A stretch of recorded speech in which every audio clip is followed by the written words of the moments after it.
गुरु रूप साध संगत वाहेगुरु जी का खालसा वाहेगुरु जी की फतेह।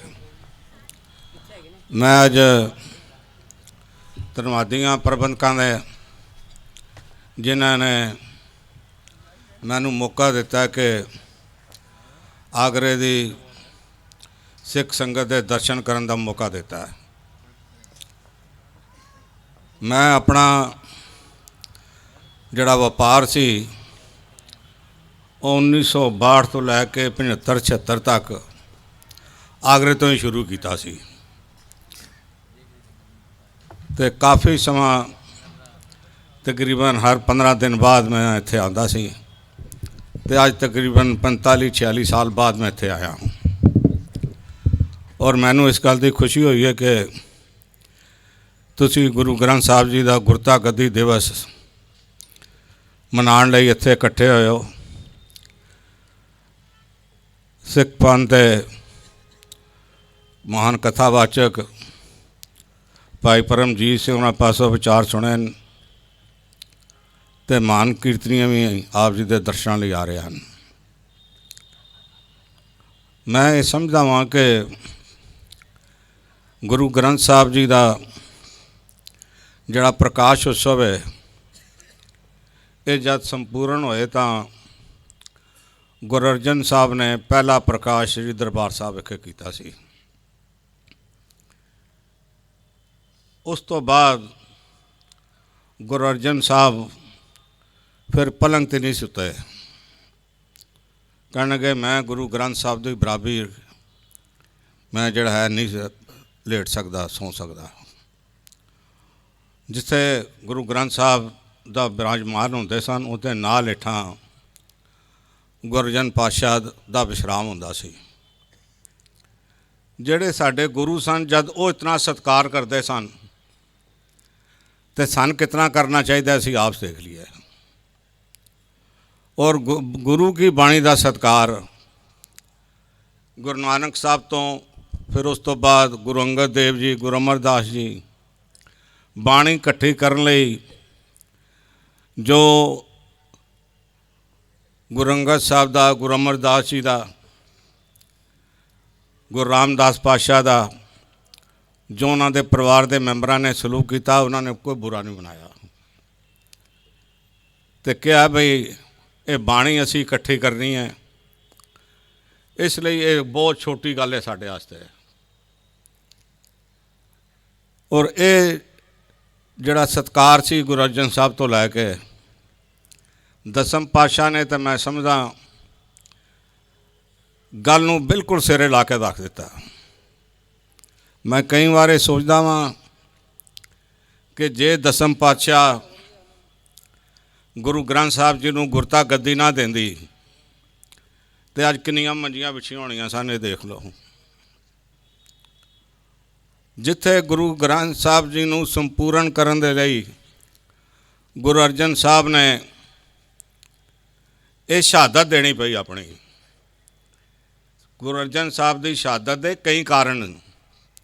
एक कारण ये भी सी कि उस वक्त मुगल बादशाहों को कई कवि चले गए कई और चले गए भी एक शब्द साड़ी भी गुरु अर्जन साहब नूं कह के ऐड करा लो विच पा लो, पर गुरु अर्जन साहब ने साफ ना कर दी। ये बाणी इस गुरु ग्रंथ साहब च वही दर्ज होएगी जिसका मेल गुरु नानक साहब के विचारों नाल होए सिख धर्म के विचारों नाल होएगा। दूसरी कोई शब्द ते गल जान दिओ एक तुक एक लफज भी नहीं पै सकता। और फिर जब दसम पातशाह दमदमा साहब विश्राम कर रहे सन तो उन्होंने जलंधर दे विच जिन्हों करतार साहब की बीड़ कहा जाता उत्थे भेजा सिंघां नूं ते उन्होंने कहता जे गुरु समर्थ हैगा जे गुरु गोबिंद सिंह गुरु नानक की गद्दी ते बैठा है फिर मेरे कोलों बीड़ मंगाण की जरूरत नहीं। उसनों को गुरु हैं तो आप उच्चारण कर। ते दसम पातशाह ने आप चौकड़ा मार के बैठ गए। भाई मनी सिंह जी नूं हुक्म किया कि तुसी जो मैं बाणी उचारी जावां तुसीं लिखी जाओ। तो बाणी उचार के भाई मनी सिंह होरां ने बाणी पूरी लिखी, गुरु ग्रंथ साहब तैयार करके दसम पातशाह नूं भेंट कीता। कोई लगा कन्ना मात्रा का फर्क नहीं है, कोई लगा कन्ना मात्रा का फर्क नहीं आया। जिहड़ी बाणी पहले पातशाह तो शुरू हुई, नावें पातशाह तक रही, वो सारी उचारण दसम पातशाह ने अपने मुखारबिंद तो की। और सब तो वड्डी गल, जब हरसूल साहब अपने सवास देन लगे तो भाई दया सिंह नूं कहा भी लिया भाई गुरु ग्रंथ साहब जी की भीड़ लिया। तो जिमें पुरानी रिवायत सी, गुरु साहबान नूं दूसरे गुरु साहबान नूं जिहड़े गुरता गद्दी दित्ती जाती सी अकाल चलाने तो पहला, तो नारियल ते 5 पैसे मत्था टेकिया जाता सी।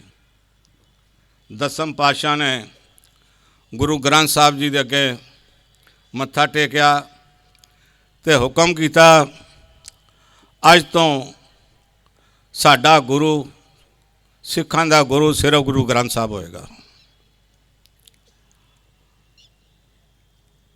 खाली गुरता गद्दी देण नाल नहीं गल की, जे गुरता गद्दी ना मिली होंदी, जिवें अजकल दे राजे महाराजे कईयां नूं कहंदे ने साडा काम कर ते तां अगे गल चलेगी, तां ओह डर दिता जांदा ते अज गुरु ग्रंथ साहब दा रूप रेखा और होनी सी। भगत कबीर जी का ग्रंथ है ना, जिहड़ी बाणी गुरु ग्रंथ साहब च दर्ज है, वो दर्ज है। असल बाणी भगत कबीर जी की वही है जिहड़ी गुरु ग्रंथ साहब च दर्ज है। बाकी तो फिर उन्होंने अपना ग्रंथ बनाया, जो कुछ अगे पिछे आए गए लाई गए करी गए, जेड़े पैदा हो गए उन्होंने कबीर जी की बाणी बना के विच दर्ज की गए। सो ये दसम पातशाह की जिहड़ी दूर अंदेशी सी, और गुरु ग्रंथ साहब जी नूं गुरु बना के साडे सन्मुख पेश किया। अज ये देखो, अज तुसीं भी गुरु ग्रंथ साहब का प्रकाश उत्सव मना रहे हैं, दरबार साहब भी मना रहे हैं, दिल्ली भी मना रहे हैं।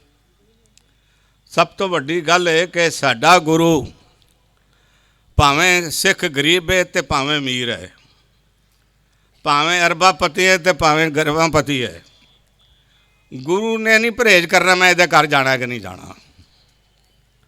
गुरु बिल्कुल परहेज नहीं करन लगा। उन्हें गरीब के घर भी जाना है तो अमीर के घर भी जाना है, वड्डे के घर भी जाना है तो छोटे के घर भी जाना है। जिहड़ा गुरु अर्जन पातशाह ने दसम पातशाह ने सत्कार गुरु ग्रंथ साहब जी का दिता है, ये उत्थे तक नहीं रहा। महाराजा रणजीत सिंह का राज आया है तो सब तो पहला वो सवेरे अमृत वेले इशनान करन तो बाद गुरु ग्रंथ साहब जी के दर्शन करके हुक्म लैके अपना राजकाल शुरू करते सन।